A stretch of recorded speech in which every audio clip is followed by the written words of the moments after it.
With the changes that the Chicago Bulls have made to their roster this offseason, we've talked a lot about the possible roster construction, how the players fit together. We've even gone so far as to talk about the new assistant coaches added to Billy Donovan's staff and how they can help Billy Donovan. But on today's episode, I want to talk a little bit about what Billy Donovan has to do for this team next season. And also, is his future going to be in Chicago, and why one of the mistakes he made in OKC Thunder could end up being the reason why he stays in Chicago. We'll talk a little bit about that. Plus, we're going to dive a little bit into the mailbag and talk about why Lonzo Ball is the biggest wild card on the Chicago Bulls team. We're getting into all that and more right after this. You are now tuned in to Chicago Bulls Central, your number one place for all Chicago Bulls news and content.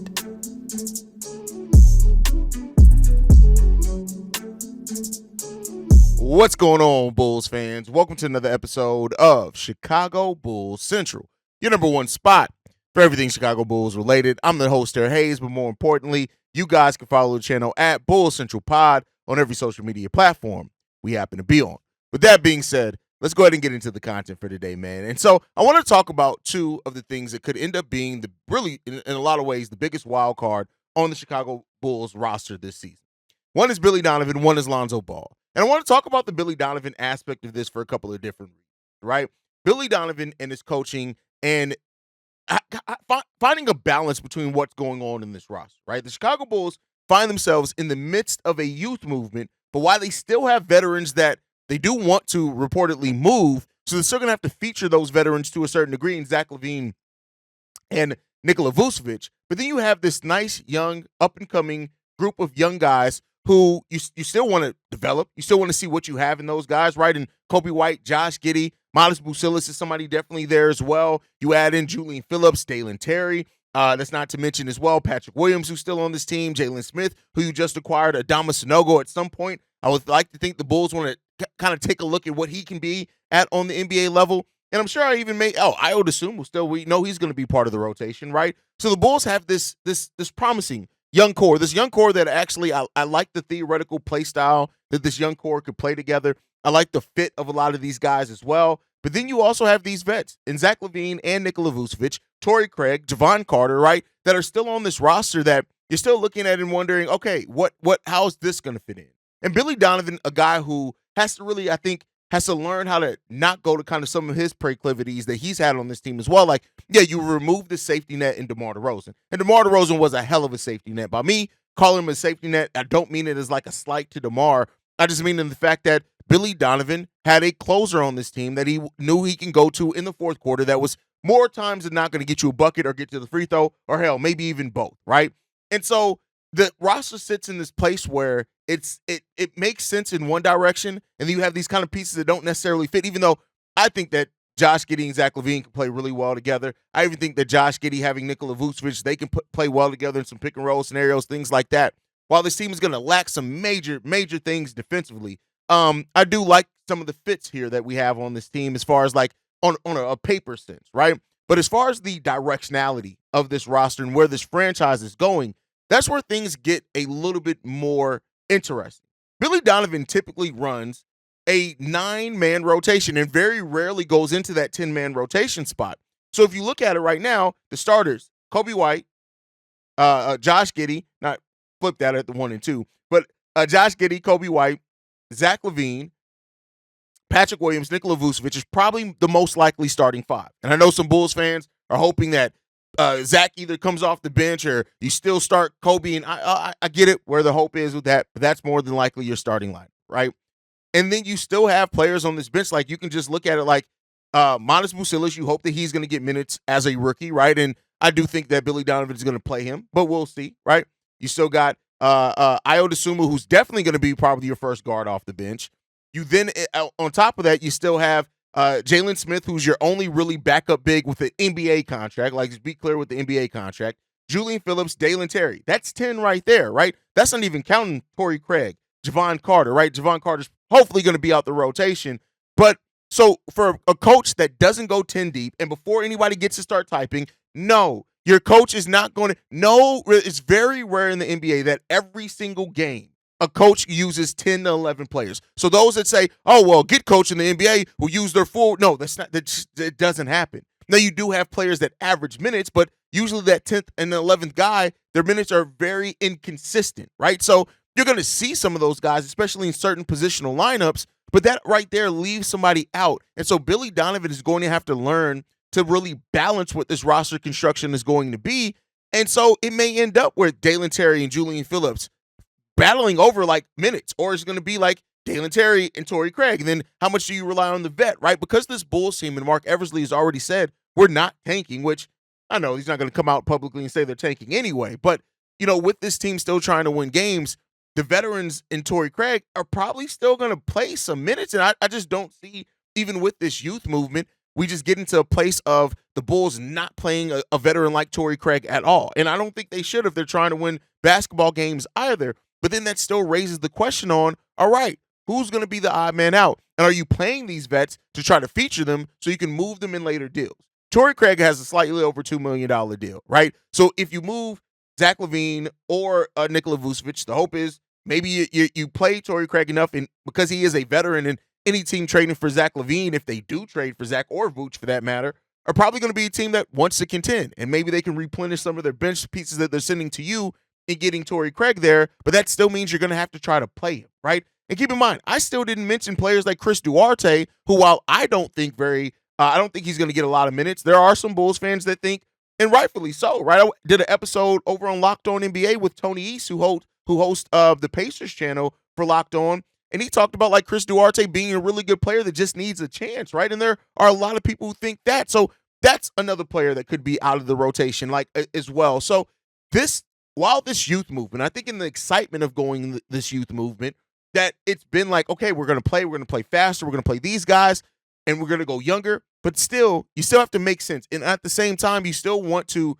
because listen, hopefully, right, and this is maybe a big hope for me that I shouldn't have for this front office, maybe I shouldn't have it, but hopefully, like you look at Torrey Craig, he's an expiring contract. He is a veteran that understands his role. He's an ultimate role player that could help a team in their run for the playoffs or their title run. And hopefully the Bulls front offices learn from, take advantage of your assets before they just expire. You just lost Andre Drummond. I'm not saying you're going to even get 2 second-round picks for Torrey Craig, but hey, for the second-round picks that we gave up, and the fact that, hey, second-round picks actually look pretty good, and Ayo Dosunmu, maybe even Julian Phillips ends up rounding out to be good, right? Get a second-round pick for Torrey Craig so you can move off of him before losing him for nothing, right? Those are the type of things you want. And while you still want veterans on your team, I'm not somebody who I think you just jettison all off the veterans. You need some quality vet guys to help mold and guide these young guys. But we know that the Bulls are trying to move Zach. We know that the Bulls are trying to move Vooch. So that puts Billy Donovan in a position where, looking at his rotations, especially to start the year, and keep in mind, even in me talking about those 9 and 10-man rotations, I didn't even mention Lonzo Ball yet, who we're going to get into in the next segment, because I kind of want to talk about him as a wild card option for the Chicago Bulls team. But so it's a lot of questions still remaining on how. Now you have this younger roster. You have this roster that theoretically is going to play faster, that's going to get out in transition, that's going to spread the ball around. But then how do you balance that? And that's something that we haven't had to see Billy Donovan really balance a rotation as well as he's going to have to do, thread that needle, because the roster, while we had the mixture of young guys and old guys, it was one clear thing. We were trying to compete and go as hard as we can to win basketball games. But now development is such an important priority of what we're trying to do as well. And then the question of Billy Donovan's future, right? This is this season is going to be an interesting one to watch for Billy Donovan's future. It's widely known that Billy Donovan did not want to stay in OKC, right? Because he didn't want to be part of a rebuild. Now, when you look back at that, had Billy Donovan actually stuck that out with Shai Gilgeous-Alexander, it would have been what, 2-3 years before you're right back to contending? Does Billy Donovan look at this Chicago Bulls team now and say, hey, yeah, maybe I did have, I was a little against going rebuild at times, but now seeing maybe if he believes in this talent on this roster, he could see a path to where, no, they're back to competing for playoff spots, or maybe they even still think that they are now. How much has Billy learned from what he left in OKC, that if he would have just been a little bit patient and focused and on that player development part of it, you could have been now the head coach of a team right back in championship contention. Now, one's to say, would they have kept Billy Donovan? Would he have gotten fired? Anything like that? But there's still that thing there. And it, like I said, widely talk about that it was basically Billy Donovan didn't want to stay there and go through their rebuild. Not necessarily that the OKC Thunder, even throughout Billy Donovan's shortcomings, were just ready to jettison Billy Donovan off, right? So you still got those questions as well in this. So watching Billy Donovan is such a important piece to this puzzle of how it's going to fit, because either he buys in, he learns to prioritize player development. You did add 2 lead assistants in Wes Unseld and Dan Craig, who have been heads of player development and developed some pretty damn good players in Bam, Nikola Jokic, Jamal Murray, Tyler Hero, right? Michael Porter Jr. They've been people who've been at the forefront of helping develop those guys for championship level teams that they became at. So you hope that was also the Bulls kind of showing their hand in that aspect as well. So there's a lot to look at. Just overall, what I'm saying with Billy Donovan. And while Billy Donovan is not a great head coach, especially not for this Chicago Bulls team, you guys know I've been one that's been saying for a while now, he's not a bad head coach. He just hasn't been the best for this team. And I'm not necessarily saying that I want to see Billy Donovan stay long term, but I will say this is that if Billy Donovan, and over these next 2 years that he has left on his contract now, since we finally know how many years the guy has left, if he does prioritize that player development and those players end up actually developing, I know, unfortunately, for like Winton Mahorn and a lot of Bulls fans, we could very well see Billy Donovan stay here. That a lot hinges on how much this kind of quicker rebuild works out, how much of this works. And a lot hinges on that as far as Billy Donovan's future. Maybe even the future of like a Mark Eversley, right? I think AK he's gonna get a decade at the job regardless. It's typically what kind of happens, but like, how much does that, like, the foundation that you've now relayed here with these young players, if your player development, the new player development department that you instilled last year as well, if all these pieces now with the assistant coaches that have been head of development, your new player development department headed by Peter Patton, all these things, if these things overlap, that same Venn diagram that I kind of talked about before, overlap to where we start really developing guys and we start seeing these guys be big parts of the Bulls' future, that's ultimately what we want to see. But it's going to be interesting. It's going to be really, really interesting to watch how Billy Donovan handles these rotations. And like I said, that's even without right now knowing 100% if Lonzo Ball is even going to be healthy this year, right? So that could be another monkey wrench in all of this. So you got your starting 5. You got Modest Buzelis, Ayo Dosunmu, Jalen Smith. These are guys that you think are going to definitely get minutes off the bench. That gets you to 8 guys right there. 8 guys, and Billy Donovan typically only goes 9 deep into his bench. That means that's leaving Torrey Craig, Julian Phillips, Dalen Terry, Chris Duarte, Lonzo Ball. It's going to be a balancing act for Billy Donovan. And let's see what comes out of that balancing act next season for the Chicago Bulls.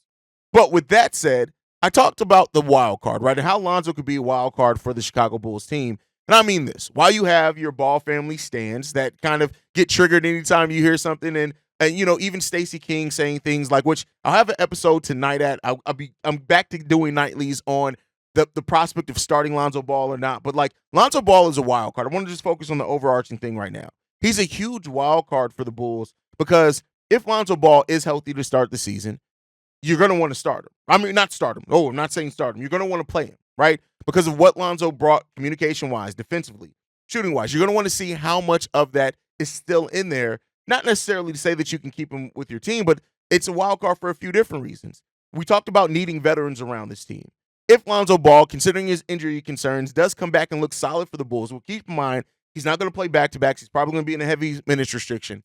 But all these things, coalescing, is that you still got to get to the point where if Lonzo does play well, does Lonzo end up being that bench veteran piece? Even though I know we're going to say Lonzo veteran, yeah, he's going to be 28 years old. He's definitely a veteran in this league. And the basketball mind of Lonzo Ball, if he is willing to stay for the Chicago Bulls for less, because he's not going to get the money he once got. He's not going to get a $20 million contract considering the injury concerns around him. If he's willing to stay on a more reasonable contract, there's a lot of reasons to help to want to keep Lonzo here if he wants to stay, right?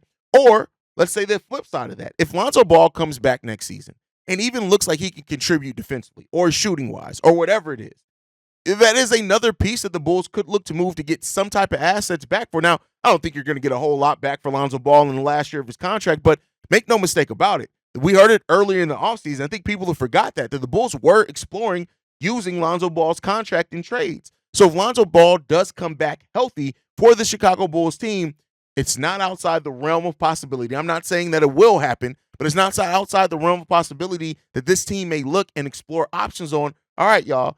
Y'all want Lonzo Ball's bird rights to negotiate with him? Hey, what you willing to give for? Right? That is a possibility as well. Lonzo has such an ability to be a wild card in so many areas. On the court for the Chicago Bulls, absolutely. If Lonzo Ball comes back with the IQ, him getting steals, the fact that he was our second leading rebounder when he was healthy as well. Like Lonzo Ball brings a lot of things that can help this team on that bench unit, especially now. Some balance between him and Ayo Dosunmu, which we'll talk about at some point, right? But then also that Lonzo Ball is a player that if he is healthy and ready to go and actually comes in and to the season and looks decent, teams are going to be interested in Lonzo at the trade deadline, because one thing that teams always are looking for is defense and solid play. And 3-point shooting. Lonzo could theoretically bring all those things. Now we need to wait and see what Lonzo Ball is going to actually bring to this team. But yeah, I think that Lonzo could be a wild card for a lot of different reasons. And I'll go so far as to saying this: if Lonzo Ball is at least back on that Chicago Bulls bench, make no mistake about it, that is also a benefit for the Bulls, because what Lonzo is going to do is he is going to talk about the game. He is going to talk about what he sees. He is going to talk to players about, hey, do y'all notice they're doing this? Which could also help these young players. And don't overlook that, Lonzo. When players have had injuries and there's that threat of basketball being taken away from them, watch how they kind of like attach themselves to young players in a positive way, right? Because they just want to talk the game. They want to help players go through that. And that mentor role that Lonzo Ball could come into for this team as well could be a really good one. And here's what I'll say too: Lonzo Ball, even on the minutes restriction and cadaver knees, better than Javon Carter. But all right, with that said, we got a little bit of overlap from the mailbags left over for this week. I want to clear it out so that way anything that comes in from the day on is all going to be on next weekend mailbag. But this one's from Corn. What it don't do, King? It's your man Corn, man. Let's get right into it, brother. All right, King. My bad for not being engaged as usual. Y'all know it's NFL. I'm a Raiders fan, so just like y'all, I'm still watching. I see you and Pat on Locked On Us. Y'all on the same mode. Y'all got Chicago Bears gear on Locked On Bulls, so y'all in the same mode as me. Just a little bit more into my Raiders, but I'm always gonna be tuned in, checked up, and all that, right? So let's talk about what I want to talk about. It's gonna be a little fun. Let's have a little fun with this one. Okay, Buzelis. Like I said, I'm always going to stay tuned in. I watch my guy, my king right there, C-Dub. Shout out to that king, Cognac King, you know what I'm saying, part of the Four Horsemen. He was talking about what Monty Buzelis said, and everybody's along with it. And it is about Monty Buzelis stating that Carmelo Anthony is the greatest scorer of all time. Okay? And everybody is up arms, tripping, saying, oh my God, shut the fuck up, please. Really? We're going to grill this kid for this? Like, come on, man. Like, this is, to me, it's kind of petty. And, like I said, I want to have fun with it. And, he's not wrong in a way. He's not wrong. That's his goddamn favorite, and that's his greatest. That's his fucking choice. We all know as Bulls fans. We all know me. We all know who the greatest scorer is. We know it's MJ. We ain't got to say it. We know it's Mike. We know it's motherfucking Jordan all goddamn day. But goddamn it, it's okay to have a favorite besides Jordan. I was only 10 years old when Jordan won his goddamn last championship. I remembered it, but I remember it vaguely. I do remember Washington Wizard Michael Jordan. I remember that vaguely because that was my teenage years, and that Jordan wasn't good. So my vision of greatest scorers of all time is going to be different from everybody else. I'm going to put Kobe. I'm going to put Tracy McGrady. I'm going to put Vince Carter. I'm going to put Allen Iverson because that's what I grew up and watched. But actually, my favorite scorer and the greatest scorer of all time to me is Kevin Durant. But I know everybody up in arms with that, but hey, man, that's another. But Carmelo Anthony is a 5-level scorer. And if y'all don't know nothing about that, just look it up. Haize probably will explain it. Carmelo Anthony is a 5-level scorer in his prime. So just shut the fuck up, show love to the kid, and let's just enjoy, man. Let's just enjoy this young goddamn Bulls team. Love y'all, see you, Red Nation. Love you, King. Blessings. All right, so Monty Buzelis calling Carmelo Anthony the greatest scorer. Like, I think the thing that I've come to realize, right? and I appreciate about some young people. I appreciate that some young people don't try to make it like, oh, you got to put Jordan on. They didn't see, a lot of these guys didn't see Jordan play. Like, by the time they were aware human beings, like, Jordan was well retired. And I would much rather somebody be honest on who their GOAT is, even if I don't agree with it. Right? I don't have to agree to understand. But even if I don't agree with it, I would much rather somebody be honest and say, listen, I know Jordan was great, but my greatest scorer of all time is Carmelo because I got to see him. Right? And that's something that I do in, like, my greatest of all time list when I'm like doing things over on Player's Choice. Like, I always say, like, I try to look at things through who I got to see play. Because, yeah, I could throw George Gervin and other players on it, but, like, I didn't get to really see these guys play. And I know what they were and how dominant they were, like, but I didn't get to see them play. And I feel like it's disingenuous to just throw them on a list. Now, if we're talking, like, objectively, I always understand when they're on lists, but, like, just got to understand it's a different era. We are now the uncles, bro. Like, it is what it is. And I hate this kind of gatekeeping mindset about it where it's like, you can't say that player is your greatest of all time because you're not thinking about Jordan. Like, I get it. Yes, Jordan is always going to be our GOAT. And Jordan, to me, should be talked about as the GOAT, the greatest of all time, period. But when you look at, like, I guess because, like, I have a son now that's 18 and, like, he never got to see Jordan play. Never even remotely got to see Jordan play other than highlights. Like, it's a different reverence that we have when we got to see it live, right? And and it hits you different. So I'd much rather us when people start giving their objective top fives and stuff, us to not try to critique it so much like, oh, you didn't have this player and this player and this player, and realize that that's their top five. And that's fine for them to have. It's fine everything doesn't have to be objective. Some things are subjective, and that's perfectly fine. Subjective to what you've gotten to see, your experiences. And I think that that's perfectly fine. Like, and now when you try to get into conversations or you try to get into objective conversations, that's when you need to have a different discernment about it. But everybody just doesn't have that. It kind of is what it is. But all right, let's get into this next voicemail. This one's from Larry. What up, Haize? This is Larry calling back in. I like your video talking about where Josh Giddey and Kobe White ranked on the list. Looking at that list, there's a lot of the EPN's got a lot of good point guards on the list. I mean, Chris Paul's not even ranked as though he's older now, but this shows where that ranking is. I think we're in a good spot, and I, for one, don't want to give Josh Giddey an extension now. Let's see what the season plays out. Let's see how good he is, and if he outplays what we would give him right now, that's fine. That's a good thing. But we also gives us a chance to see.